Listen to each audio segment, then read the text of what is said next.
सभामुख र राष्ट्रपति कसलाई बनाउने भन्ने कुरातिर केन्द्रित छ। किनभने जब यो दुई ठाउँबाट अलिकति उनले असजिलोपन बेहोरेका छन्। सभामुखमा चाहिँ अहिले काङ्ग्रेसबाट अर्जुन नरसिंह केसीको नाम चाहिँ बढी आइरहेछ। राष्ट्रपति पनि बाबुरामलाई सहमति गरेर नै माओवादीभित्र पठाइया छ। अब त्यो प्रचण्डले त्यो प्रस्ताव भोलि अगाडि बढाउनै पर्छ र त्यसमा सहमति के भएको छ भन्छ भने राजनीतिक कार्यक्रम चाहिँ बाबुरामको बोक्ने, पार्टी नेतृत्व प्रचण्डलाई नै रहन दिने, यो दुईटा सहमतिमा रले मिलाइदिएको हो। अब उनको निम्ति अझ भरपर्दो ढङ्गले चाहिँ तपाईको काम हुन्छ। जस्तो बाबुराम त धेरै मुद्दामा प्रचण्डभन्दा खुलेर बोलेका छन्। जस्तो तपाईको एमसीसी भयो अथवा चाहिँ नागरिकता विधेयक भयो, यस्ता खालका धेरै मुद्दाहरू छन् हैन। तपाईको इन्डियाकै नाकाबन्दी भयो, नाकाबन्दीकै बेलामा दिल्ली गएर यिनले नाकाबन्दीको विरोध गर्ने नेपाललाई वितण्डावादी भने, एसडी मुनिको मञ्चमा उभिएर वितण्डावादी भन्ने नेपाललाई गाली गरे। उनले त खुलेरै भूमिका खेलिरहेछन् नि। त्यसकारणले त्यति खुलेर भूमिका, क्यारेक्टर त्यही भए पनि त्यति ओपनली भूमिका प्रचण्ड खेल्न सक्दैन भन्ने। प्रचण्डलाई अहिले होस् वा आलो पालो काङ्ग्रेसहरू मान्न तयार छैनन्। काङ्ग्रेसमा त्यो चाहिँ सहमति अब बन्दैन। विदेशीहरूले यो देखाउन खोजिरहेको जस्तो देखिन्छ कि हाम्रो चौकीदारी गर्ने हो भने पार्टी संगठन चाहिन्न, जागिर पाइन्छ।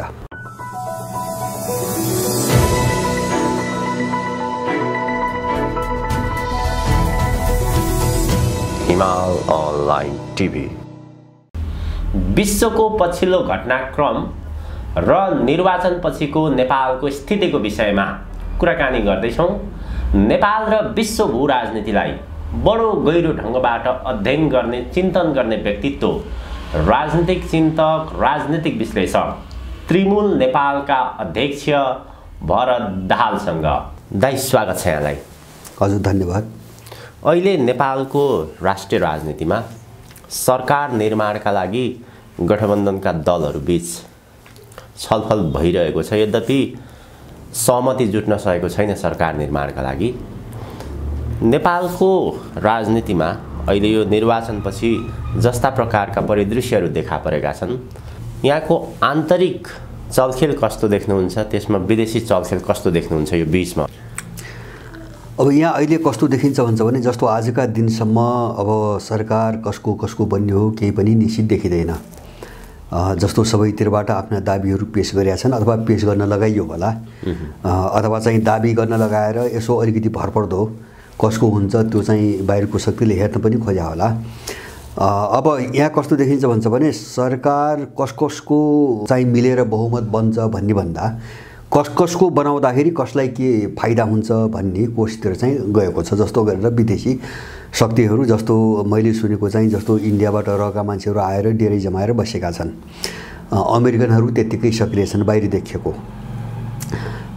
त्यसकारणले गर्दाखेरि उनीहरूको निम्ति भोलि चाहिँ काम गर्न सक्ने, जस्तो उनको चाहिँ आफ्नो हितमा काम गर्ने त्यस्तो खालको समीकरण कसको बन्दा चाहिँ ठिक हुन्छ भन्ने खेलमा उनीहरू लागेको देखिन्छ। सामान्य बहुमत जुटाएर कसको चाहिँ आधारमा बहुमत जुट्छ भन्ने आधारमा मात्रै चाहिँ सरकार बन्दैन मैले बुझेको। र दोस्रो चाहिँ यहाँ के छ भन्छ भने जस्तो बाहिरको शक्तिले हेर्ने सरकार बनाउने कुरा मात्रै भन्दा पनि अहिलेसम्म उनले जहाँ समस्या झेले, जहाँ चाहिँ अप्ठ्यारो देखे त्यो गाँठो फुकाउन प्रयास गर्छन्। त्यसकारणले गर्दाखेरि प्रधानमन्त्रीमा उनको धेरै चाहिँ कोसिस छ जस्तो चाहिँ मलाई लाग्दैन हैन। किन प्रधानमन्त्री जो आए पनि उनकै मान्छे हो। अब देउबा आए पनि त्यही काम गर्ने हो, प्रचण्ड आए पनि त्यही गर्ने हो, ओली माथो गए पनि त्यही गर्ने हो हैन। त उनको यो बीचमा चाहिँ हामीले देखेको सामान्य समस्या र अहिले मैले सुनेको जस्तो विदेशीहरूको बढी जोड सभामुख र राष्ट्रपति कसलाई बनाउने भन्ने कुरातिर केन्द्रित छ। किनभने जब यो दुई ठाउँबाट अलिकति उनले असजिलोपन बेहोरेका छन्। जस्तो महराकै पालादेखि एमसीसी रोकियो हैन, त्यही कारणले अब त्यो महरा काण्ड भनेर एउटा नाटक पनि भयो। अब अग्नि सापकोटाको पालामा पनि लामो समयसम्म रोकियो हैन, केपी ओलीको सरकार त्यही कारणले गिर्यो हैन। अब असहयोग गरे भन्ने चाहिँ आरोप पनि पछि लगाए। यद्यपि अग्निहरूले पछि काङ्ग्रेससँग मिल्दाखेरि त्यही चाहिँ तपाईँको बाटो खोलेपछि जस्तो महरादेखि अग्नि सापकोटासम्म अब संसदमा त्यो चाहिँ कुनै पनि प्रस्ताव टेबल गर्न रोकिसकेपछि जो काममा विलम्ब भयो नि त्यो एउटा अप्ठ्यारो परिस्थिति हो उनको निम्ति। दोस्रो अप्ठ्यारो कहाँ देखियो भन्छ भने नागरिकता विधेयकमा हैन। नागरिकता विधेयक जो राष्ट्रपति कहाँ गएर चाहिँ तपाईँको रोकियो, त्यसले गर्दाखेरि अहिले यिनीहरू चाहिँ सरकार गठन गर्ने बेला त्यहाँभित्रको मूल समस्या कहाँ छ त्यो फुकाउन कोसिस गरिरहेका छन्। त्यस कारणले सभामुख र राष्ट्रपति कसलाई बनाउने भन्ने खालको बहस बढी छ अहिले हैन। विदेशीहरूको सामान्य त मैले सुनेको उचाल्न सबैलाई उचालेका छन्, किन भित्रबाट त कान फुकेर त मेरै मान्छे होस् भन्ने त उनलाई पार्नु पर्यो हैन। जस्तो देउबा प्रधानमन्त्रीको दाबी, प्रचण्ड दाबी, अब अप्रत्यक्ष रूपमा माधव नेपालको पनि दाबी, गगनको पनि दाबी हैन, रामचन्द्रको पनि दाबी गर्ने मान्छे धेरै छन्। तिनी सबै कान फुकिएका मान्छेहरू हुन्, आफ्नो आफ्नो सेन्टरबाट फुकिएका। यिनीहरूलाई यहाँ जुधाएर तौलेर यिनको ध्यान कहाँ छ भन्छ भने राष्ट्रपति र सभामुख को भन्ने कुरामा छ। र मैले सुनेअनुसार सभामुखमा चाहिँ अहिले काङ्ग्रेसबाट अर्जुन नरसिंह केसीको नाम चाहिँ बढी आइरहेछ र काङ्ग्रेसहरूभित्र धेरैको मत त्यही छ रे हैन भन्ने सुनिन्छ। र मैले पहिले पनि भनेको थिएँ राष्ट्रपतिको चाहिँ तपाईँको दावेदार बाबुराम नै हो हैन। त्यही योजना अन्तर्गत बाबुरामलाई माओवादीको निकट पठाइएको छ र माओवादीमा पसाइन्छ। मैले पहिले पनि एकचोटि के भनेको छु भन्छ भने जस्तो माओवादीसँग नजिक बाबुराम आउँदा बाबुराम र प्रचण्डका बीचमा एउटा सहमति भएको छ, त्यो बाहिर आइसकेको छ। त्यो सहमति के हो भन्छ भने राजकीय मामिला प्रचण्डले हेर्ने अथवा सत्ता र राजनीतिको सरकारी मामिला प्रचण्डले हेर्ने, पार्टीको मामिला विचारधारात्मक कामदेखि लिएर सबै चाहिँ काम बाबुरामले हेर्ने भनेर हामी बीचमा त्यस्तो सहमति भएको छ भनेर बाबुराम आफै बोलेका छन्। अब यसको अर्थ मैले के बुझ्छु भन्छ भने जस्तो प्रचण्डको अहिले जो दाबी प्रधानमन्त्री छ नि, प्रधानमन्त्री हुन उनी पाएनन् अथवा चाहिँ यस्तो पनि सम्भावना छ कि उनको पार्टी सरकारमै सामेल नहुन पनि सक्छ हैन, नगरिन पनि सक्छ हैन। जस्तो चाहिँ सम्भावना एउटा के छ भने जस्तो गठबन्धन अप्ठ्यारो हुने भयो भने काङ्ग्रेसकै अल्पमतको सरकार पनि बन्न सक्ने सम्भावना छ। जस्तो बाहिरबाट सरकारमा नगइकन एमाले समर्थन गरिदिन्छ, काङ्ग्रेसले एकल सरकार बनाउँछ हैन। अब अल्पमतको सरकार पनि बन्न सक्छ अथवा चाहिँ गठबन्धनभित्र गए पनि जस्तो प्रचण्डले कुनै चाहिँ महत्त्वपूर्ण पद पाउने त सम्भावना छैन। जस्तो प्रधानमन्त्री नपाएपछि अब अरू पद खान उनी निश्चित रूपमा जाँदैनन्। नगइसकेपछि यहाँ मैले भने बाबुराम र प्रचण्डको चाहिँ मेलको एउटा रणनीति मैले के देख्छु भन्छ भने प्रचण्डलाई सत्ताबाट बाहिर राखिदिने, जस्तो प्रधानमन्त्री नपाएपछि अथवा 2-2 वर्ष जो पालो पालो भन्थे नि त्यो पनि नभएपछि जस्तो आगामी 5 वर्षसम्म प्रचण्ड सत्ता राजनीतिबाट त बाहिर त बस्नु पर्यो हैन। त्यसले उनलाई कमजोर बनाउँछ। बाबुरामको सहमति अनुसार अब राष्ट्रपति पनि बाबुरामलाई सहमति गरेर नै माओवादीको नजिक पठाइया छ, त्यहाँ माओवादीभित्र पठाइया छ। अब त्यो प्रचण्डले त्यो प्रस्ताव भोलि अगाडि बढाउनै पर्छ र त्यसमा सहमति के भएको छ भन्छ भने पार्टीको विचारधारात्मक मामिला बाबुरामले हेर्ने भन्ने पनि सहमति भएको छ। अब यो दुईटा कुरो हो भने बाबुरामको हात दुवैतिर चाहिँ बलियो हुने भयो, पार्टीमा पनि बाबुरामको हात बलियो हुने भयो हैन, उनी राष्ट्रपति पनि बन्ने भए। अब त्यति भएपछि प्रचण्ड चाहिँ तपाईको पाखा लाग्ने भयो। एउटा चाहिँ तपाईको रणनीति हो, किन हुन्छ भने बाबुराम प्रचण्डभन्दा बढी भरपर्दा मान्छे हुन् हैन। इन्डो अमेरिकन दुवै सेन्टरको निम्ति बाबुराम बढी भरपर्दो मान्छे हुन्। अब एउटा चाहिँ प्रयोग गरिएको छ, अर्को चाहिँ मिसनसँगै जोडिएर आएको छ र बाबुरामलाई राष्ट्रपति बनाउने सम्भावना अर्को मैले प्रबल के देख्छु भन्छ भने जस्तो बाबुरामको संगठनात्मक हालत त केही पनि रहेन, संगठन त केही पनि छैन, तर विदेशीहरूले यो देखाउन खोजिरहेको जस्तो देखिन्छ कि हाम्रो चौकीदारी गर्ने हो भने पार्टी संगठन चाहिन्न, जागिर पाइन्छ हैन। मान्छेलाई एउटा चर्को दलाल बनाउने एउटा हुन्छ नि विश्वास दिलाउने हैन। बाबुराम राष्ट्रपति भयो भने त तपाईको यहाँ पार्टी साटी गठन गर्ने, ठुला पार्टी बनाउने यो चक्कर भन्दा त्यही विदेशीको लम्पट चाहिँ चौकीदार बन्नु नै फाइदा हुन्छ हैन। अब त्यो त असर पर्छ मान्छेहरुमा, दलाल वृत्तमा।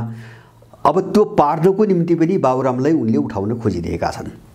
एउटा आफ्नो भरपर्दो मान्छे भएको हुनाले, दोस्रो चाहिँ अब त्यो दलालहरूको एउटा नियति सत्ता बाहिर हुँदैन भन्ने चाहिँ देखाउनुको निम्ति र अब त्यसप्रति अरूलाई समर्पित बनाउनुको निम्ति पनि हुनसक्छ। अब यिनी सबै दाउपेच चलिरहेछन् अहिले मैले चाहिँ सरसर्ती बुझेको। त्यसकारणले सरकार यसकै बन्छ भन्ने छैन, तर अब काङ्ग्रेसहरूको कुरो सुन्दाखेरि प्रचण्डलाई अहिले होस् वा आलो पालो काङ्ग्रेसहरू मान्न तयार छैनन्। काङ्ग्रेसमा त्यो चाहिँ सहमति अब बन्दैन हैन। अब नबन्ने भइसकेपछि प्रचण्ड सरकारमा जानी नजानी भन्ने चाहिँ एउटा समस्या छ।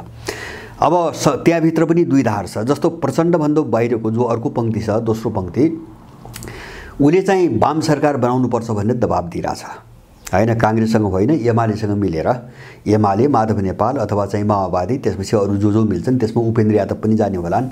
अब यस्ता मिलेर चाहिँ छुट्टै सरकारको पहल गर्नुपर्छ भन्ने चाहिँ दबाब छ। अब प्रचण्ड त्यो दबाबमा आउन सकिरहेका छैनन्। एउटा त ओलीसँगको आफ्नो सम्बन्ध हैन, जे बोले नि बिचमा त्यो सम्बन्धको कारणले, र अर्को मलाई लाग्छ बाहिरी शक्तिहरूले पनि सायद यिनलाई जुट्न नदिनुको निम्ति पनि त्यो प्रयास गरे होलान्। जस्तो अहिले ओली प्रचण्ड जोड्दाखेरि जस्तो बाहिरी देखाउँदाखेरि जो खोल छ नि वामपन्थी खोल, त्यो खोललाई चीनले प्रयोग गर्छ भन्ने पनि डर छ अर्को शक्तिलाई। त्यसले गर्दाखेरि यो पाटो मिल्न नदिने भूमिकामा प्रचण्ड पनि छन्, वाम सरकार सकेसम्म त्यता जान हुन्न भन्नेमा प्रचण्ड पनि छन्, र बाबुराम त स्पष्टै रूपमा छन् हैन। बाबुराम त्यो पक्षमा जाँदैनन्, केपीसँग मिल्ने पक्षमा जाँदैनन्। अब यो सबै अनिश्चितता भएको हुनाले तपाईँको सरकार कसरी बन्छ भन्न सकिँदैन। तर अब यो सबै चिजबाट के देखिन्छ भन्छ भने हिजोको भन्दा झन् ठुलो चाहिँ अस्थिरता, तरलता र अनिश्चयताको, जस्तो सरकार बने पनि कतिसम्म टिक्ने भन्ने एउटा प्रश्न त भयो। जस्तो अहिले 5वटा 6वटा पार्टी नमिलिकन चाहिँ सरकारै बन्न नसक्ने स्थिति आयो भनिसकेपछि अब उनीहरूले नियन्त्रित अस्थिरता भन्छ नि एउटा, अब कन्ट्रोल चाहिँ इन्स्टेबिलिटी भन्छ।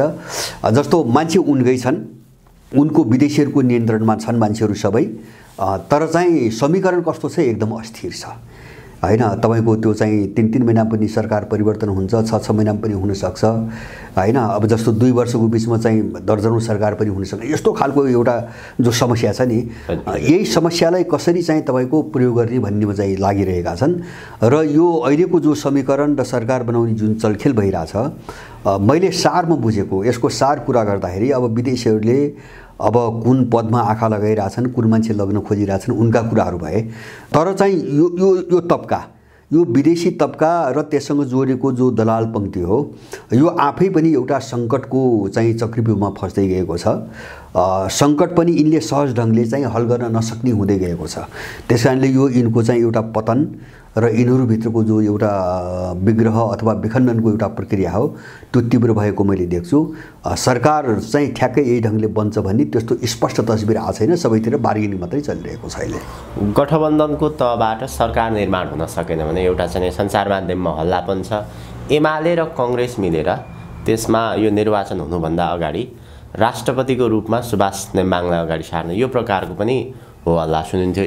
यतातर्फ जाने सम्भावना चाहिँ कति छ? होइन, सम्भावना छ। मैले त्यो कुनमा भने जस्तो एमाले सरकारैमा चाहिँ कांग्रेससँग मिलेर सरकार बनाउन अलिकति अप्ठ्यारो छ। किन यिनीहरूको तथाकथित एउटा लोकतान्त्रिक मान्यता के हो, कथित मान्यता के हो भन्छ भने प्रतिपक्ष, मुख्य प्रतिपक्ष र चाहिँ जो ठुलो पार्टी हो त्यो दुवै सरकारमा बस्नु हुँदैन भनी यिनको मान्यता छ।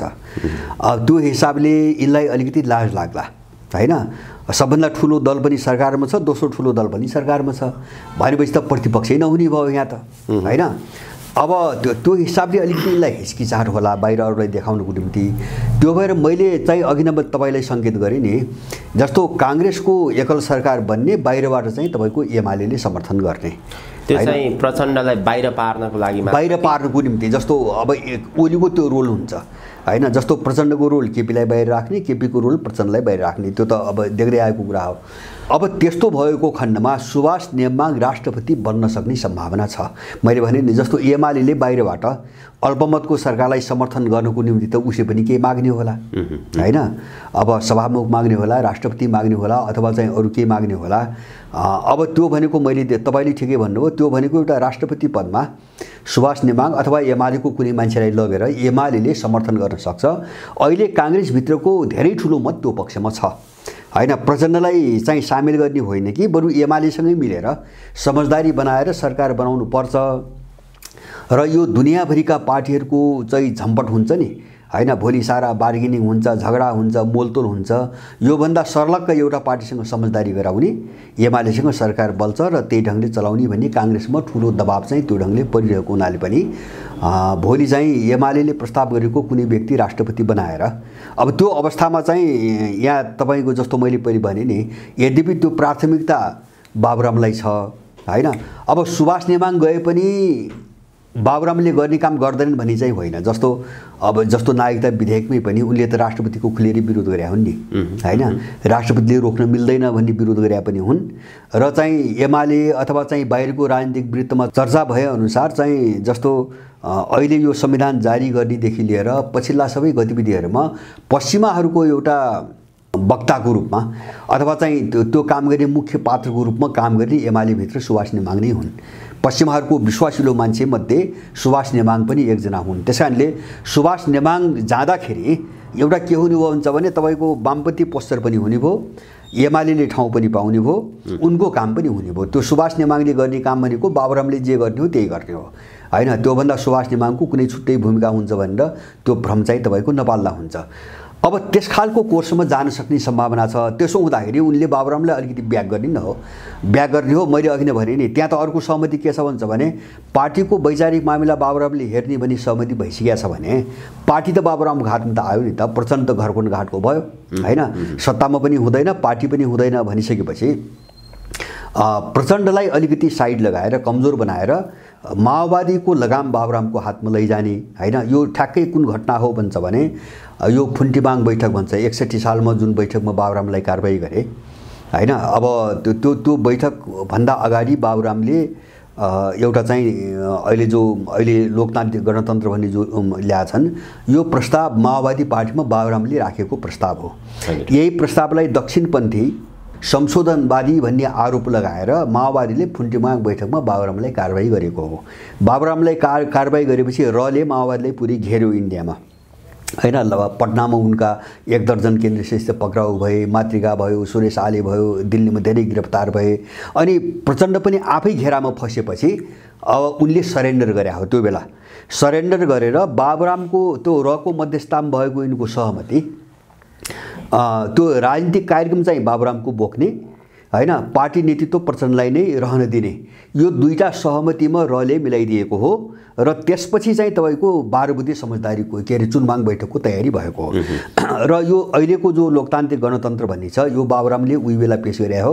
र मैले त्यही खेल माओवादीको देख्छु अहिले। जस्तो अहिले पनि माओवादीको हुन्छ भने पार्टीको लगाम बाबुरामको हातमा लग्ने हो भने अब उनको निम्ति अझ भरपर्दो ढङ्गले चाहिँ तपाईको काम हुन्छ। जस्तो बाबुराम त धेरै मुद्दामा प्रचण्डभन्दा खुलेर बोलेका छन्। जस्तो तपाईको एमसीसी भयो अथवा चाहिँ नागरिकता विधेयक भयो, यस्ता खालका धेरै मुद्दाहरू छन् हैन। तपाईको इन्डियाकै नाकाबन्दी भयो, नाकाबन्दीकै बेलामा दिल्ली गएर यिनले नाकाबन्दीको विरोध गर्ने नेपालीलाई वितण्डावादी भने, एसडी मुनिको मञ्चमा उभिएर वितण्डावादी भन्ने नेपालीलाई गाली गरे। उनले त खुलेरै भूमिका खेलिरहेछन् नि। त्यसकारणले त्यति खुलेर भूमिका त्यही क्यारेक्टर त्यही भए पनि त्यति ओपनली भूमिका प्रचण्ड खेल्न सक्दैन भन्ने छ। उनीहरुको विश्वसनीय पात्रको रूपमा प्रचण्डलाई भन्दा बाबुरामलाई बढी एउटा विश्वसनीय पात्रको रूपमा। अर्को चाहिँ तपाईको खुलेर जस्तो उनीहरु के चाहन्छन् भन्दाखेरि जस्तो चीनलाई पनि चिडाउने मान्छे चाहियो हैन। जस्तो चाहिँ अब चीनलाई पनि चिडाउने मान्छे चाहियो अथवा भोलि होला चाहिँ रसियनहरु आउलान्, अब अमेरिकनहरुको निम्ति उनलाई पनि चिडाउने मान्छे चाहियो। त्यो पात्रको खोजी गरेका छन् हैन। उसँग पनि चाहिँ मिल्ने, उसलाई पनि चाहिँ तपाईको आफ्नो साथमा राख्ने, विश्वास दिलाउने, उलाई पनि दिलाउने हिसाबले यो भूमिका खेल्दाखेरि उनलाई समस्या परिरहेछ। प्रचण्डबाट भएको समस्या त्यो हैन। जस्तो एमसीसीमा लामो समयसम्म अवरोध पारे, पछाडी समर्थन गरे हैन। अवरोध पारेपछि त लामो समय त विलम्ब त भयो। अब नि त्यो पनि ध्वनिमतले पारित गरे, त्यहाँ बहुमतै पुगेको छैन, जबरजस्ती ध्वनिमतको सहारा लिएर पारित गरे। माने यस्ता समस्याहरू नहुन् किन ग्लोबल चाहिँ तपाईको यो जो जियोपोलिटिक्स छ नि अहिले विश्वभरि जो चाहिँ राजनीतिक उतार-चढाव विश्वभरि छ, यसले चाहिँ कस्तो प्रेसर गरिरहेछ अहिले यी शक्तिहरूलाई भन्छ भने यिनीहरूले समयमै हैन आफ्नो काम अगाडि बढाउन सकेनन् भने हैन, त्यो समय चिप्लियो भने यिनले केही गर्न नसक्ने परिस्थिति आउन सक्छ। त्यसकारणले गर्दाखेरि जस्तो अहिले अमेरिकनहरू अत्यन्तै डराएको त्यहाँ हो हैन। जस्तो अहिले पनि धेरै घटना घटिसकेका छ विश्वभरि। यो चाहिँ तपाईको हप्ता 10 दिन 15 दिन भित्रमा धेरै ठुलो उथलपुथल भएको छ। अब त्यस्तो खालको प्रतिकूलता नेपालभित्र उत्पन्न भयो भने अब हामी डुब्छौँ र हाम्रो खेल्ने ठाउँ नै हुँदैन भनेर उनीहरू एकदम अत्तालिएको अवस्था छ। त्यसकारणले गर्दाखेरि उनीहरू छिटोभन्दा छिटो आफ्नो कामको प्रक्रिया अगाडि बढाउन चाहन्छन्। बस अब त्यस्तो खालको एउटा निकासको खोजीमा उनीहरू लागेका छन्। अहिले यसै भन्न त सकिन्न, तर उनले आफ्ना सबै मान्छेहरू चयन गरिरहेछन्, त्यही ढङ्गको कोसिस गर्छन् भन्ने लाग्छ मलाई। अहिले यो सरकार निर्माण प्रक्रिया अगाडि बढिरहँदाखेरि अमेरिकन राजदूत र इन्डियन राजदूतको बढी सक्रियता देखिन्छ। अमेरिकन र इन्डियनको रोड म्याप एउटै हो कि फरक छ अहिलेको यो परिस्थितिमा? हैन, दुईटा छ। उनको दुईटै कोणबाट बुझ्नुपर्छ। जस्तो एन्टी चीन विरोधी रणनीतिमा उनीहरू एउटै ठाउँमा हुन् हैन। अहिले पनि त्यो माइलामा यहाँ साझेदारी हुन्छ। तर वैश्विक जो राजनीति छ, भूराजनीति छ, यो कोणबाट अमेरिकन र इन्डियन एउटै ठाउँमा उभिन अहिले सक्दैनन् हैन। जस्तो अमेरिकाको अहिले पनि द्वैध चाहिँ तपाईको नीति छ, जस्तो यो युक्रेन सङ्कट पनि द्वैध छ हैन। जस्तो सामरिक सम्बन्ध सबै अमेरिकासँग छ, अहिले पनि गरिरहेछ। जस्तो अब तपाईको क्वाडको नाममा चाहिँ संयुक्त सैन्य अभ्यास गर्ने, अस्ति भर्खरै चाहिँ अमेरिकासँग मिलेर चाहिँ तपाईको त्यो चीनको सिमानामा हैन यिनले संयुक्त सैन्य अभ्यास गरे। तर अर्को कोणबाट ऊ रसियाबाट टाढिन चाहन्न, किन इन्डियालाई डर अर्को के छ भन्छ भने रसियासँग चाहिँ तपाईको अड्किनु पर्ने स्थिति आयो भने म चाहिँ यहाँ बाँच्दैन भन्ने छ उनीहरूलाई, म टेक्दैन भन्ने छ। किन भन्छ भने चीनले पनि सिधाइदिन्छ, पाकिस्तानले पनि सिधाइदिन्छ। किनभने अहिलेसम्म मैले बुझेको पनि इन्डियनहरूलाई जोगाएको रसियनहरूले हो हैन। जस्तो चीनलाई पनि न्युट्रलाइज गरेको अथवा चाहिँ अलिकति यहाँ सन्तुलन कायम, इन्डियाको पक्षमा जो सन्तुलन छ नि अहिले त्यो कायम भएको चाहिँ रसियनहरूको कारणले हो। त्यो बिग्रिने बित्तिकै इन्डिया ठुलो सङ्कटमा पर्छ। त्यसकारणले उसले चाहिँ रुसमाथि लगाएका चाहिँ कुनै प्रतिबन्ध नमान्ने हैन। जस्तो अहिले रुसलाई त आर्थिक सङ्कट छ, युद्धमा छ, त्यसकारणले गर्दाखेरि जस्तो तेल खरिद, ग्यास खरिददेखि लिएर सबै काम गर्ने, इन्डियालाई पनि सस्तोमा ल्याएछ, फाइदा भएको छ, रुसलाई पनि राहत भएको छ। अब त्यो एउटा त्यो चाल। अर्कोतिर चाहिँ सामरिक रूपमा हैन चीनलाई कमजोर बनाउने चाहिँ तपाईको एउटा प्रिन्सिपल, त्यो सिद्धान्तबाट ऊ पश्चिमाहरूसँगै छ र उनीहरूसँगको सैन्य गठबन्धनमा सामेल भएको छ। यो दोहोरो रोल छ। त्यसकारणले गर्दाखेरि अनि त्यो रोलको कारणले र अर्को चाहिँ तपाईको चीनसँग एउटा उसको अप्रत्यक्ष र एउटा मनोवैज्ञानिक निकटता कहाँ छ त भन्छ भने चीनसँग पनि जस्तो अमेरिकनहरू वा युरोपियनहरू नेपालमा हाबी हुने स्थिति आयो भने हैन म पनि फस्छु भनी इन्डियनहरूले बुझ्या छ हैन। अब त्यस्तो स्थिति आयो भने उनीहरू चीनसँग पनि सहकार्य गर्छन्। जस्तो अन्मिनमा देखियो, अन्मिनलाई जो शान्ति प्रक्रियाको नाममा आएको थियो युएनको एउटा संस्था, त्यसले चाहिँ यहाँ चाहिँ साम्प्रदायिक चाहिँ विद्वेष फैलाउन जुन गतिविधि सुरु गर्यो त्यो यहाँ मात्र हैन, त्यो चाहिँ इन्डियनहरूको बिचमा पनि सुरु गरिसकेपछि अब डराएर इन्डियनहरूले चाइनिजहरूसँग सहमति बनाएर उसलाई चाहिँ यहाँबाट निकालेको हो। दुई देशको प्रेसर पछि अन्मिन टिक्न नसक्या हो। नत्र भने पहिले त इन्डियनहरूको विरोध होइन नि हैन, इन्डियनहरूको विरोध होइन पहिले।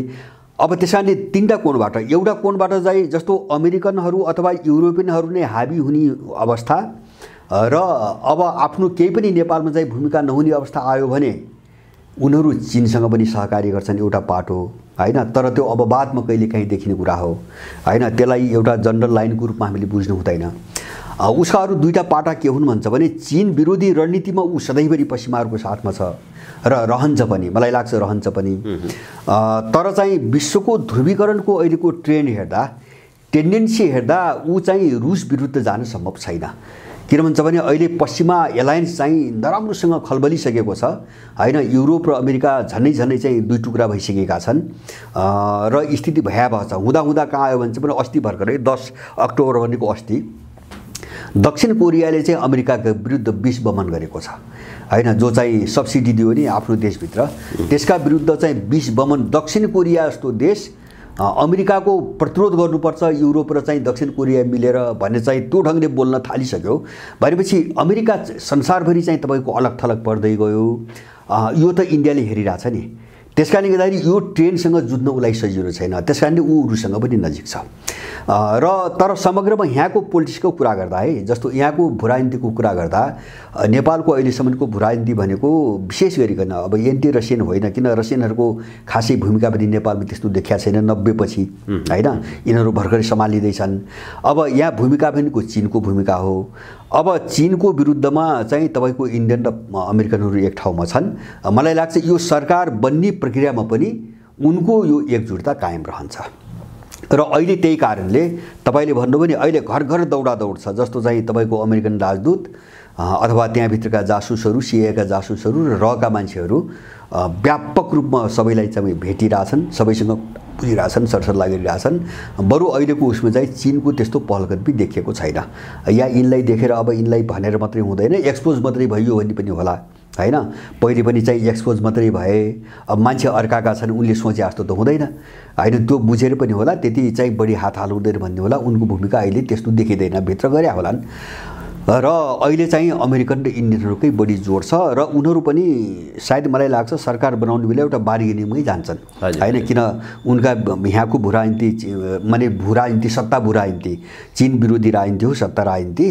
अब त्यसको निम्ति उनीहरूको समीकरण मिलाउँछन्। जस्तो अहिले अमेरिकनहरू इन्डियनलाई चिराएर पनि एक्लै चाहिँ यहाँ सरकार बनाउन सम्भव छैन। अब इन्डियनको मात्रै त बन्दैन, उनीहरू चाहिँ यो पार्टीहरूभित्र धेरै कमजोर भए देखियो। त्यसले गर्दाखेरि अब उनीहरूले एउटा चाहिँ तपाईँको सम्झौता कुनै बार्गेनिङ खोजेर आफ्ना मान्छेहरू चाहिँ निश्चित प्रतित्व गराएर छुट्याएर चाहिँ सरकार बनाउने प्रक्रियातिर जान्छन् जस्तो लाग्छ। यो सत्ता समीकरणको खेलमा निर्माणमा अहिले जे परिदृश्यहरू देखा परेको छ, जस्तै रेशम चौधरीलाई केन्द्रमा राखेर अहिलेको सरकारले चाहिँ फौजदारी कसुर सम्बन्धी मुद्दामा आम माफी दिने एउटा अध्यादेश ल्याउने प्रक्रिया अगाडि सारेको छ। यो सत्ता समीकरणको निमित्त जोड घटाउ मात्र हो कि यसका पछाडि के विदेशी शक्तिहरूको पनि इन्ट्रेस्ट अथवा के गर्न खोजिरहेको सङ्केत हो? यो कसरी लिने यो विषयलाई? होइन, यो सत्ता समीकरण मात्रै होइन, किन सत्ता समीकरण त सामान्य कुरा भयो। जस्तो सत्ता समीकरण त अहिले बहुमत जस्तो धेरै सरकारमा जाने इच्छुक त धेरै छन् नि हैन, जोसँग मिले पनि सरकार बनिहाल्छ हैन। जस्तो त्यही काङ्ग्रेसले पहल गर्यो भने उसले मानौ कसैसँग बार्गेनिङै गर्नु पर्दैन, हामी सरकारमा जान्छौँ भने थुप्रै छन्, सबै जान्छन्, उसको सरकार बन्छ। तर सरकार कसको बनाउने भन्ने हो। फेरि यहाँको भू राजनीतिमा त काम गर्नु पर्यो भोलि हैन, सबैका आफ्ना आफ्ना रणनीति छन्, कसको काम गर्ने भन्ने हो हैन। जस्तो तपाईँले फौजदारी अभियोगको एउटा कानुन बन्नु भने त्यही कोणबाट आएको छ। जस्तो सबै मान्छेको त्यो भूमिका त अगाडि बढाउनु पर्यो नि। जस्तो सीके राउत सरकारमा जाने, रेशम चौधरीको सरकारमा जाने, त्यो त डिक्लेयर घोषणा भइसकेको छ हैन। त्यो मात्रै होइन, जस्तो रवि लामिछाने पनि प्रधानमन्त्री माग्ने देउबा कहाँ गएका हुन्, मैले बाहिर भनिदिएको गएकै हुन्, उनी पनि सरकारमा जान उनीहरू पनि तयार भइरहेछन्। अब यसलाई कसरी हेर्नु भने जस्तो अरू त सीके राउत त सबैले बुझेकै कुरा हो। अब कुन मिसनमा कसले पठाएको हो भन्ने कुरो धेरै कुरो बाहिर आइसकेको छ। बाँकी यो थारूको नाममा जो आयो नि, यसलाई मैले दुईटा पाटाबाट हेर्छु। म चाहिँ रेशम चौधरीको व्यक्तिगत पाटोमा जान चाहन्न। यहाँ व्यक्ति जस्तो दल खोलेर सत्ता राजनीतिको वरिपरि रहेका व्यक्ति जो छन् नि, मुख्य व्यक्तिहरू, यिनीहरू कोही पनि विश्वासयोग्य छैनन् र कहीँबाट परिचालित छन्। जस्तो कैलाली जो घटना भयो नि, एक त राज्यले पनि अपराध गर्यो हैन, राज्यले मात्र होइन, त्यो थारूहरूलाई त्यो चाहिँ तपाईँको शिकार बनाउनुको निम्ति उनको मिडिया, उनले चलाएको मिडियाको ठुलो भूमिका छ, उनको ठुलो भूमिका छ। र अब त्यो बेला पनि जस्तो इन्डियन राजदूत गएर त्यहाँ भाषण गरेको छ उचाल्नुको निम्ति हैन, राजेन्द्र महतो गएको छ, अमरेश कुमार गएको छ हैन, सारा चाहिँ तपाईँको अब के अरे थारू समुदायलाई कसरी किन तराई जोड्नु पर्यो हैन, तराईलाई एक ठाउँमा खडा गर्नु पर्यो। उनको त एक प्रदेशको मुद्दा थियो, त्यो एक प्रदेशलाई चाहिँ तपाईँको थारूबाट अनुमोदन कसरी गराउने भनेर थारूलाई शिकार बनाउने इन्डियन रणनीति थियो। त्यो सबै खेले हैन, त्यसको मत्यार हुने भए, तर सबै समुदाय होइन। तर अहिले चाहिँ चुनावपछि चाहिँ जो चाहिँ रेशम चौधरीको पार्टीको जो आकार देख्यो नि, त्यसको एउटा साह्रै ठुलो सकारात्मक चाहिँ सन्देश मैले देख्छु। त्यो राम्रो छ, त्यो समर्थन गर्नुपर्छ। त्यो के हो भन्छ भने तराईमा थारूहरूको उपस्थिति नै हुन नदिने इन्डियन रणनीति थियो हैन। जस्तो पूर्वी तराईमा देखिन्छ नि, ठ्याक्कै चाहिँ तपाईँको त्यो इन्डियनसँग जोडिएको, नक्कली नागरिकता लिएको र त्यो पनि चाहिँ उपल्लो जाति, जस्तो यिनले क्लस्टरका कुराहरू छन् नि, त्योभन्दा त्यहाँको तराईको जो चाहिँ मूलवासी हो नि, नेपालमा सधैँ बस्दै आएको सयौँ वर्षदेखि, त्यो मान्छेलाई आजका दिनसम्म कहीँ पनि न दलमा उठ्न दिए, न यिनले संसदमा प्रतिनिधित्व गराए, अहिलेसम्म छैन हैन। तराईको मूलवासी त अर्कै हो नि हैन। केही मात्रामा तपाईँको यादवहरू छन्, जस्तो 200-400 वर्ष अगाडिदेखि बसेका हैन, जस्तो राजवंशीहरू छन्, पूर्वतिर थारूहरूको त्यत्रो जमात छ हैन, मेचे कोचेदेखि लिएर सारा यस्ता चिजहरू छन् हैन। तर यो पंक्ति त कुनै मधेसी राजनीतिमा उठ्न दिएन नि हैन, र सत्तामा पनि उठ्न दिएन। र सत्तामा त्यो पंक्तिलाई उठ्न नदिनको निम्ति नियम के बनाइयो भन्छ भने अपवाद, त्यो तराईमा मात्रै लागू हुने अपवाद हो, अन्त लागू हुँदैन। नियम के बनाइयो भन्छ भने उही बेला हैन, 64 सालको संविधान सभापछि नियम के बनाइयो भन्छ भने 100 सिटभन्दा कम समानुपातिक लिस्ट बुझाउनेहरूले हैन, समानुपातिकको लिस्ट 100 भन्दा कम बुझाउनेहरूले यो क्लस्टरको अनुपात मिलाउन नपर्ने भनेर एउटा नयाँ नियम बनाएर चाहिँ तपाईँको लागू गरियो हैन। त्यो नियम अन्तर्गत चाहिँ अनि इन्डियनले मधेसीहरूलाई कहाँ प्रयोग गर्यो, यिनी मधेसवादी भन्नेहरूलाई भन्छ भने अब यिनले यिनको 100 समानुपातिक सिट आउने त सम्भावना त हुँदैन हैन। अब त्योभन्दा मुनि चाहिँ क्लस्टरको नियम लागू गर्न नपर्ने भएपछि यिनले चाहिँ तल्लो वर्गलाई ठ्याक्कै दबाइदिए जो नेपालको मूल बासिन्दा हो, जो मूल बासिन्दा हो त्यो बासिन्दा र वर्गको रूपमा तल थिचेका मान्छेहरू दबाइदिए र उनले समानुपातिक ल्याउने सबै मान्छे को भए, ठ्याक्कै चाहिँ इन्डियन इन्ट्रेस्टका मान्छे भए हैन। जातीय रूपमा माथिल्लो जाति, त्यो पनि चाहिँ इन्डियाबाट आएको हैन, अझ चाहिँ नक्कली नागरिकता लिएको। अब यो खेल पहिलेदेखि छ। यसलाई चुनौती दियो रेशम चौधरीको चाहिँ पार्टीले अहिले। त्यो राम्रो पार्ट हो, किन भन्छ भने हामी जस्तो चाहिँ त्यो मोनोपोलीबाट गर्ने पनि तराईहरूमा थारूहरूको वर्चस्व हुनुपर्छ। थारू नेपालको एकदमै भरपर्दो नेपाली समुदाय हो र यसको आफ्नो जग चाहिँ नेपालमै छ हैन। यसको दिमागमा कतै पनि चाहिँ तपाईको इन्डिया छैन। त्यसकारणले थारू समुदाय जति उठ्यो त्यो राष्ट्र हितको पक्षमा त्यति बढी चाहिँ एउटा काम गर्छ र त्यो मनोविज्ञान बलियो हुन्छ भन्ने चाहिँ मलाई लाग्छ। त्यो कोणबाट आउनु चाहिँ राम्रो विषय, सकारात्मक विषय। तर विदेशीहरूले रेशम चौधरीले चाहिँ कुनै न कुनै कार्डको रूपमा प्रयोग गर्न सक्छन् होइन गर्न सक्छन् होइन, गरिरहेका छन्। मेरो बुझाइमा म व्यक्ति त्यसै कारणले गर्दाखेरि अब त्यो सबैले बुझ्ने कुरा हो, समुदायले पनि बुझ्ने कुरा हो होइन। किन हामी व्यक्ति हेरेर काम गर्ने होइन। मैले भने नि तराईमा थारू समुदाय उठोस्, समर्थन हुनुपर्छ, हामीले सोच्ने त्यहाँ हो। अब त्यो पार्टीको नेतृत्व रेशमले गर्छ कि भोलि अर्को आउँछ कि कुन मान्छे त चाहिँ सत्ता राजनीति वरिपरि मुख्य मान्छेलाई त उनले टिपिसकेका हुन्छ, किनिसकेका हुन्छ हैन। त्यसैले व्यक्ति हेरिकन चाहिँ लडाइँ लड्ने होइन।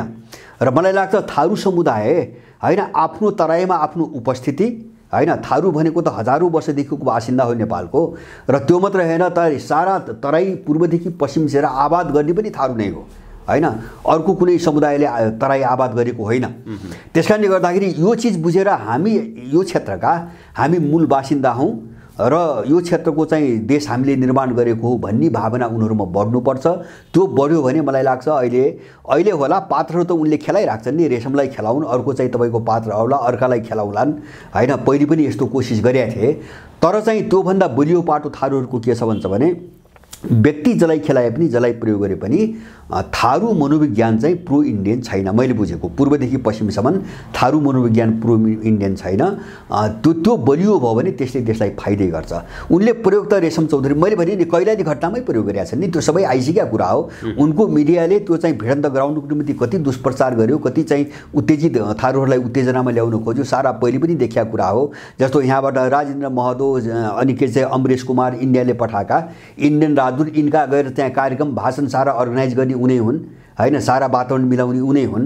रेशम चौधरीको भूमिकामा मलाई शंका छैन हैन, तर व्यक्तिलाई मात्रै हेरेर त्यो समुदायको जो उत्थान भइराछ नि त्यसलाई नकारात्मक कोणबाट हेर्नु हुँदैन। मेरो भनाइ यति मात्रै हो। राजेन्द्र लिङ्गदेन नेतृत्वको राप्रपाको चाहिँ कस्तो देख्नुहुन्छ यहाँले अबको भूमिका? मैले हैन, यो राष्ट्रिय राजनीतिमा मैले राप्रपाको कुनै भूमिकै देख्दिनँ। मेरो बुझाइ सुन्नुस् है, मेरो बुझाइ के हो भन्छ भने जस्तो पहिलो कुरो व्यक्ति छन् त्यहाँ, मैले बारम्बार भनेको छु व्यक्ति ठुलो संख्यामा राम्रा व्यक्तिहरू छन्, त्यो व्यक्तिगत कुरा हो हैन।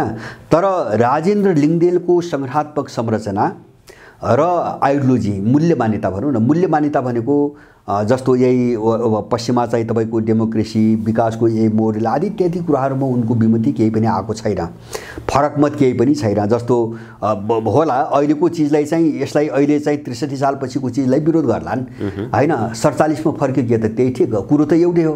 47 पछिको बहुदलीय प्रजातन्त्र भनौँ वा लोकतन्त्र भनौँ, यसमा दुई चारवटा केही चिज थप्या मात्रै हो हैन। यसमा गणतन्त्र छ, अब संहिता धर्मनिरपेक्षता थप्या मात्रै हो हैन। शासन प्रणाली त्यही संसदीय हो हैन। जब यही प्रणालीलाई नै प्रजातन्त्र कसैले मान्छ भने त्यो मान्छेले आधारभूत परिवर्तनमा कुनै पनि योगदान दिँदैन, नम्बर 1। र मैले भनेको कुरा सत्य कहाँ हो भन्छ भने जस्तो उनको अहिले एजेन्डा हेर्नु न, उनले ठुलो क्रान्तिकारी कुरा गरे कहाँ छ भन्छ भने प्रत्यक्ष निर्वाचित प्रधानमन्त्री भनिरहेछन् हैन। प्रत्यक्ष निर्वाचित उनको शासकीय स्वरूपमा मात्रै लडाइँ छ हैन। व्यवस्था र त्यसको कन्टेन्टमा त्यसको अन्तर्वस्तुमा उनको मैले देख्दिनँ। उनको शासकीय स्वरूपमा चाहिँ तपाईको मुद्दा प्रत्यक्ष निर्वाचित, मलाई लाग्छ त्यो चाहिँ तपाईको त्यो चाहिँ यो संसदीय जो चुनावबाट चुनिन्छ नि, यो भन्दा खतरनाक खेल हो त्यो। नेपालको अहिलेको स्थिति हेर्दा अहिलेको स्थिति भनेको के हो भन्छ भने ल अहिलेकै अवस्थामा त्यो भोलिको निम्ति मैले कुरा गरेको छैन हैन।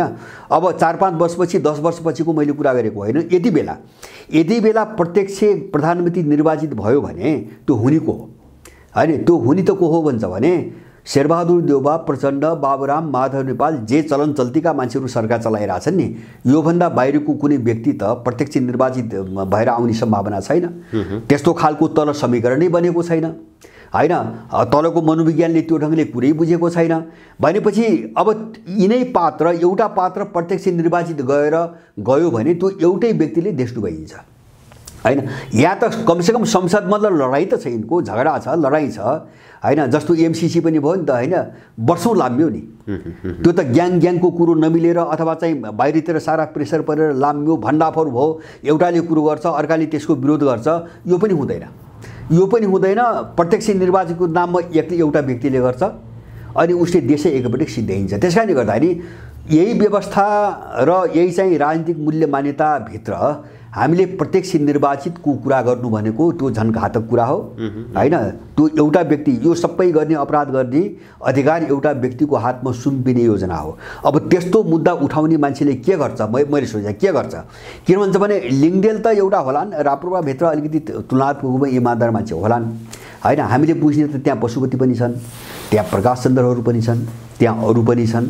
जस्तो चाहिँ पोलिसीदेखि लिएर चाहिँ उनको जति पनि ग्राउन्ड हो नि, त्यो ग्राउन्ड जो पार्टीको जो ग्राउन्ड छ नि, तपाईँको जो संरचनाको ग्राउन्डदेखि लिएर विचारधारात्मक मूल्य मान्यता सबै ग्राउन्ड छ नि, त्यसमा कमल थापापछि के चेन्ज भएको छ त? अनि चाहिँ कसरी हेर्ने? जस्तो कमल थापाले जे बनाए, कमल थापा हुँदाखेरि जे बन्यो त्यसमा परिवर्तन भएको के हो त्यो त देखिनु पर्यो नि। केही भने परिवर्तन केही पनि भएको छैन। घर त्यही हो, जग त्यही हो, मूल्य मान्यता सिद्धान्त सबै तिनै हुन् हैन। घरको मुखिया परिवर्तन भएको हो। हिजो एउटाले चलाउँथ्यो, आज अर्को आएको छ। त्यसले परिवर्तनमा कुनै योगदान दिँदैन। यस्तो भ्रम पर्नु हुँदैन। किन यस्तो चाहिँ समस्या कहाँबाट आउँछ भन्छ भने कमजोर चेतना हुन्छ नि, जो चेतनाले व्यक्ति हेरी जान्छ, जसले व्यक्तिलाई धुरी बनाउँछ, अब त्यो समस्याबाट आउने कुरा हो हैन। तपाईँ विषयलाई अथवा चाहिँ तपाईँको एउटा विचारलाई अथवा मूल्यलाई जब तपाईँ आधार बनाउनुहुन्छ नि, अनि व्यक्ति परिवर्तनले भूमिका खेल्दैन भन्ने कुरा तपाईँ बुझ्नुहुन्छ। त्यसकारणले गर्दाखेरि राप्रपाले उठाउला, एक दुईवटा एजेन्डा उठाउला, हाम्रो समस्या एजेन्डाको होइन हैन। त्यस्ता हजार एजेन्डा छन्, जस्तो आर्थिक, राजनीतिक, सामाजिक, सांस्कृतिक, नैतिक, मनोवैज्ञानिक हैन। यत्रो समस्या छ देशभरि। अनि समग्र समाधानको कुरा नगरेर एउटा चाहिँ प्रत्यक्ष निर्वाचित भन्छ कसैले, कसैले चाहिँ भ्रष्टाचारको कुरा मात्रै गर्छ हैन। दुईटा इस्युले त देश बन्ने त होइन, त्यो अवस्था त छैन। यहाँ त देश त पुरै तलैबाट भत्किया छ। त यो चाहिँ एउटा सोचमा नजानी मान्छेबाट हामीले धेरै आशा नगर्दा हुन्छ। ठिक छ, राम्रा मान्छेले राम्रो भूमिका खेलुन्। अब समग्रमा सक्दैनन्, एजेन्डामै भूमिका खेलुन्, त्यो आफ्नो ठाउँमा छ। तर राप्रपाबाट कुनै चाहिँ मान्छेले जो बाहिर आश गरेको छ नि, त्यो अनुसारको सारा चिज भ्रम हो। उसको त्यो सिद्धान्त पनि होइन, त्यसको ग्राउन्ड पनि होइन, उसको त्यो आइडियोलोजी पनि होइन हैन। अहिलेका उनका नारा झिना मसिना शासकीय स्वरूपमा बल्झेका उनका नाराले हैन, उनी कुनै ठुलै मिसनमा छन् भन्ने पनि मैले बुझ्दिनँ मेरो तर्फबाट। अब अलिकति हामी अन्तर्राष्ट्रिय प्रसङ्गमा कुराकानी गरौँ। यो पछिल्लो अन्तर्राष्ट्रिय घटनाक्रमलाई यहाँले कसरी हेर्नुहुन्छ? जस्तै चीन र साउदी अरब बीच सुरक्षा सम्बन्धी सम्झौता भएको छ, रुसको प्रमुख सैन्य सहयोगको रूपमा इरान देखा परेको छ। यी पछिल्लो घटनाक्रमलाई र विश्व राजनीति अब कतातर्फ जाँदैछ? मैले अहिले दुईटा घटनालाई अलिकति एकदमै गम्भीर घटनाको रूपमा बुझेको छु जो अन्तर्राष्ट्रिय जगतमा घटेका छन्। एउटा चाहिँ तपाईँको चाइना अरब समिट भनेर चाहिँ यो 9 अक्टोबरका दिन चाहिँ रियादमा एउटा सम्मेलन भयो। अरब लिगमा 22वटा देशहरू छन्। त्यो 22वटा देशहरूको प्रतिनिधित्व गर्ने संस्था हैन अरब लिग। त्यसपछि चीनको बीचमा एउटा सम्मेलन भयो र सम्मेलन पछि आएको रिपोर्ट अनुसार जस्तो 34वटा सेक्टरमा चाइनाले लगानी गर्ने सम्झौता भएको छ सिङ्गो त्यो अरब जगतभित्र हैन। त्यसमा चाहिँ सुरक्षा छ, जस्तो चिकित्सा छ, अब पूर्वाधारहरू छन् हैन, अब ग्रिन इनर्जीको कुरा छ अथवा पेट्रोलियमको कुरा छ। सबै सेक्टर माने सम्झौता नभएको कुनै पनि क्षेत्र छैन। मैले 34वटा क्षेत्रमा चीनले लगानी गर्ने अरब जगतमा भन्ने एउटा सम्झौता भयो। दोस्रो साउदीसँग एउटा छुट्टै सम्झौता भएको छ लगभग 34 अरब डलरको हैन। अब साउदीले आफ्नो चाहिँ विभिन्न देशमा सेक्टरमा सम्झौता गर्ने कुरा भएको छ र त्यहाँ महत्त्वपूर्ण कुरा चाहिँ सारमा के दुईटा भन्छ भने जस्तो अरब जगतले BRI-लाई हैन घनीभूत रूपमा अगाडि बढाउने, त्यसको विस्तार गर्ने र अर्को चाहिँ तपाईको मैले भने चीनले अरब जगतमा चाहिँ तपाईको 34वटा सेक्टरमा लगानी गर्ने हैन र त्यसपछि साउदी अरबको 2030 भन्ने एउटा भिजन छ 2016 मा आएको अब 2030 सम्म साउदी अरबलाई कस्तो बनाउने भन्ने उनीहरुको भिजन छ त्यसलाई चीनले समर्थन गर्यो हैन त्यसलाई अगाडि बढाउन चीनले समर्थन गर्यो त्यो भिजन के हो भन्छ भने जस्तो साउदी अरब इस्लाम जगतको केन्द्र हो र अब यसलाई चाहिँ अरब युरेसिया अथवा साउदी युरेसिया भनौं न साउदी युरेसिया हबको रूपमा परिणत गर्नुपर्छ भन्ने उनको एउटा भिजन छ हैन साउदी अरबलाई चाहिँ सिंगु युरेसियाली क्षेत्र जो छ नि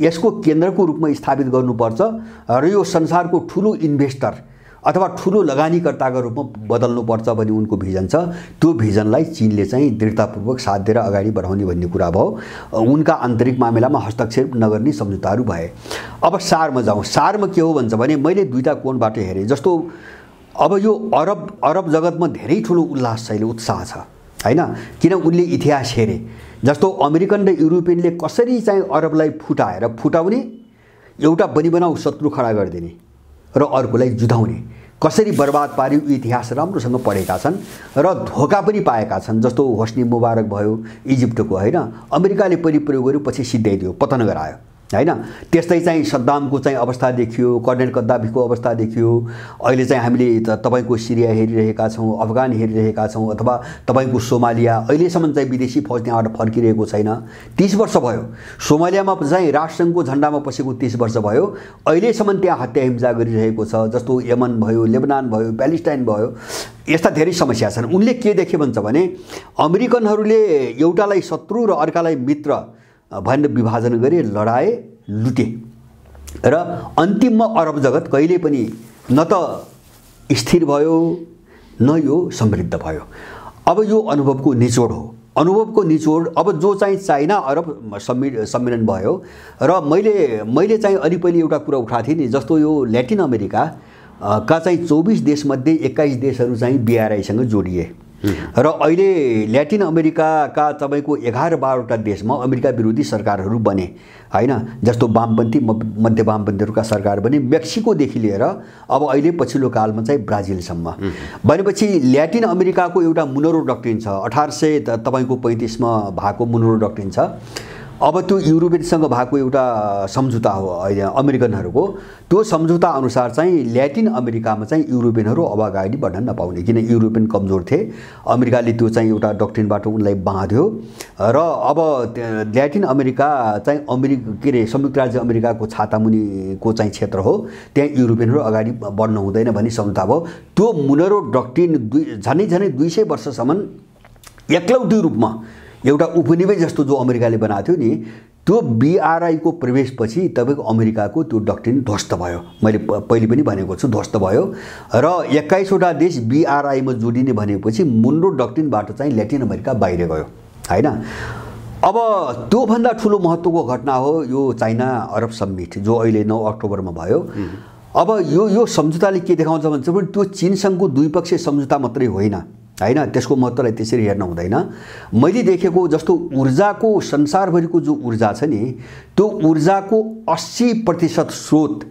अब अमेरिकाको तपाईको पकड भन्दा बाहिर गयो जाँदैछ त्यो सुरु भयो हैन जस्तो तेल जो हामीले चाहिँ खाडीको तेल भन्छौं नि एउटा त्यो तेलको चाहिँ केन्द्र भनेको त्यही अरब क्षेत्र हो हैन खाडीका केही देशहरु चाहिँ जस्तो एसिया पश्चिम एसिया र चाहिँ उत्तरी अफ्रिकाका केही देशहरु हुन् हैन त्यो तेलको स्रोत भनेको र दोस्रो स्रोत भनेको रुसको चाहिँ तपाईको ग्यास हो हैन यो दुईटा चीजलाई जोड्ने हो भने संसारको 80% चाहिँ ऊर्जाको प्रतिनिधित्व गर्छ अब यो दुवै चीज चाहिँ अमेरिकाको प्रतिकूल भयो युरोपको प्रतिकूल भयो त्यसकारणले मैले यसलाई यो चाहिँ वर्ल्ड अर्डर भन्छ नि यो जो विश्व व्यवस्था भन्छ नि यसको पतन र नयाँ वर्ल्ड अर्डरको एउटा चाहिँ उदयको निम्ति काम गर्ने एउटा निर्णायक चाहिँ तपाईको मियोको रूपमा बुझ्छु मैले जो चीन अरब समिट भयो नि अहिले सम्मेलन भयो नि किन भन्छ भने उनले महसुस गरे नि अमेरिकाबाट हामी सुरक्षित छैनौं हामी बर्बाद पनि भयौं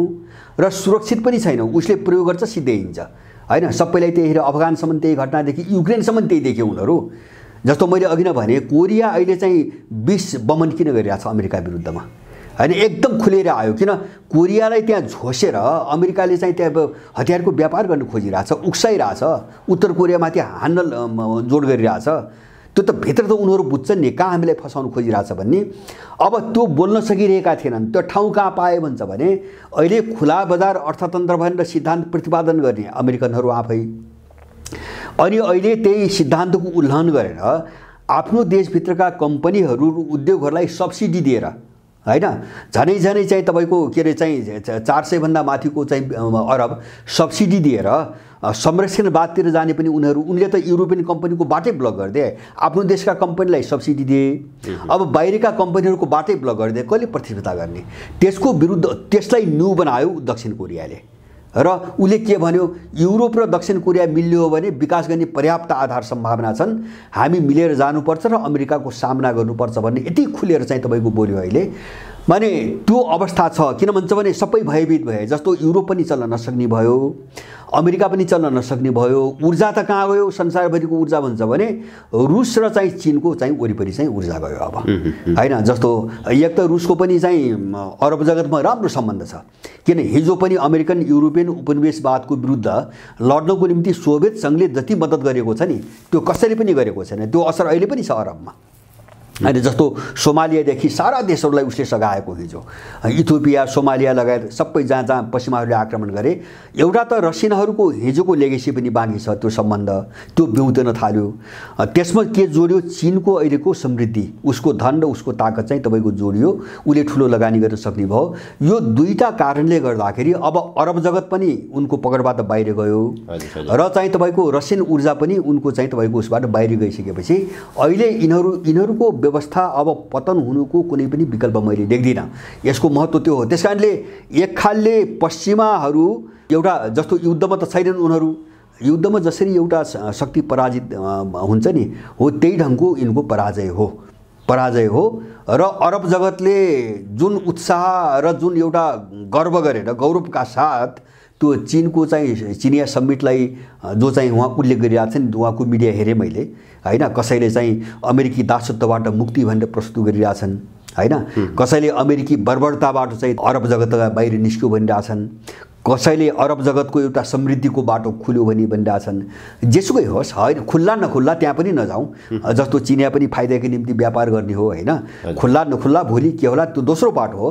तर पश्चिमाहरूको अत्याचार ओकलिरहेछन्। अहिले ठाउँ कहाँ पाए भन्छ भने पश्चिमाहरूले दादागिरी देखाउन थाले भने उनलाई काउन्टर गर्ने अर्को शक्ति पनि अब हामीसँग छ भनेर उनीहरू चाहिँ तपाईको एकदम उ भएको छन्, अहिले खुलेर आए हैन। जस्तो अब उनलाई कहाँ पर्यो भन्छ भने अमेरिकाले चाहेर मात्रै अब चाहिँ अरब जगतमा हामीलाई सताउन सक्दैन, आक्रमण गर्न सक्दैन अथवा केही गर्न सक्दैन। किन रुस पनि उदायो, चीन पनि उदायो, अर्को चाहिँ तपाईको शक्ति उदायो।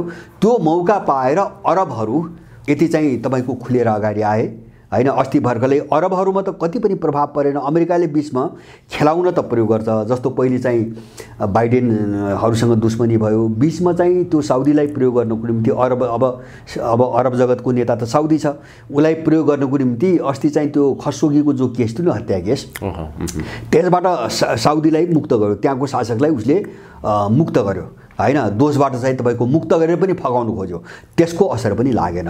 अमेरिकाले त्यो निर्णय गरेको चाहिँ तपाईको 20 दिन पनि भएको छैन हैन, 1 महिना पनि भएको छैन हैन। खसोगीको हत्याबाट सलमान बिनलाई मुक्त गर्दा पनि त्यसको पनि प्रभाव चाहिँ अरबीहरूमा छैन, साउदीहरूमा छैन भन्ने कुरा अहिलेको चाइना अरब सम्मेलनले तपाईको देखाइरहेछ। किन उनीहरू अब दीर्घकालीन रूपमा हेरे हैन। अमेरिकाले यस्ता 1-2टा इस्युमा चाहिँ तपाईको समर्थन गरे जस्तो गर्ने फकाउने, अस्ति पनि त इरानसँग जुधाउने धेरै कोसिस गर्यो नि।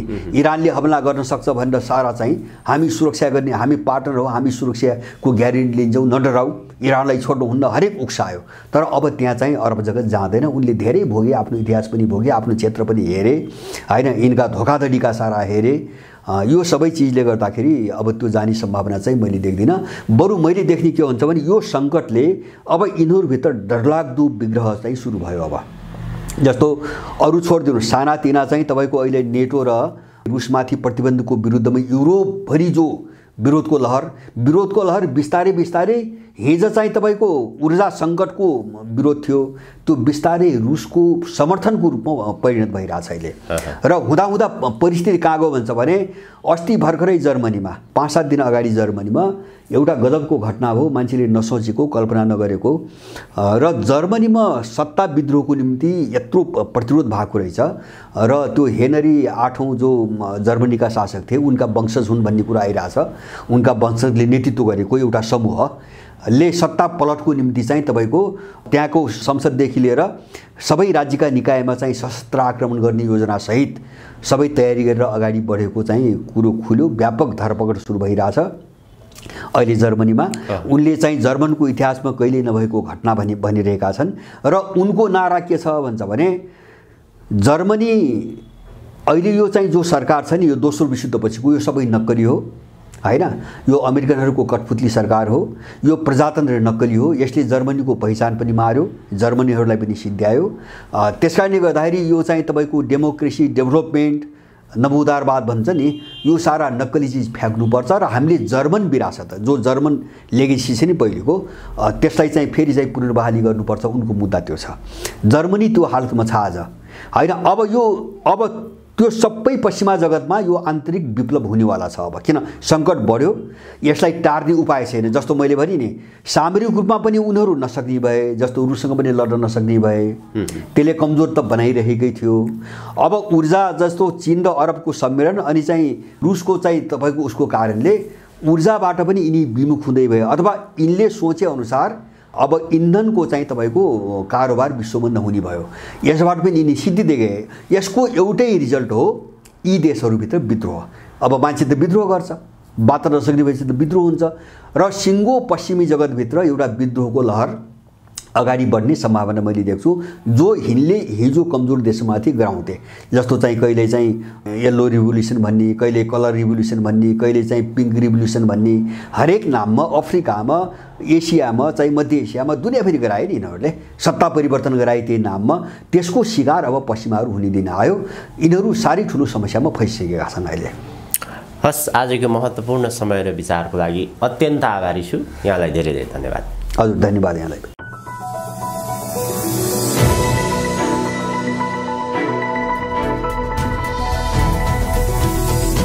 हिमाल अनलाइन टिभी।